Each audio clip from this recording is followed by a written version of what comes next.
ময়ূরগুলোকে ছাড়া হয় নাই, ওদেরকে ছাড়তে হবে। চলেন ওইদিকে একটু যাই। এইখানে হচ্ছে আমাদের ময়ূরগুলো, এই যে ওরা এই ঘরেই থাকে।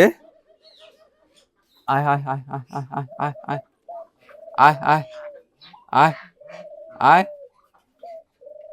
আয় আয় আয়। ময়ূররা কিন্তু বাদাম খায়, এই দেখেন।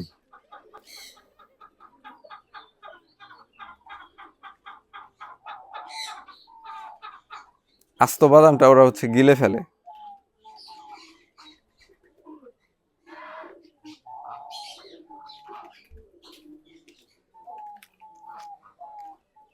নেই, শেষ হয়ে গেছে। তো আমরা হচ্ছে গিয়ে সকালবেলা আমাদের বার্ডদের যে সফট ফুডগুলো দেই, ওই সফট ফুডের কিছু অংশ আমাদের ময়ূরদেরও দেই, ফিজেন্টদেরও দেই।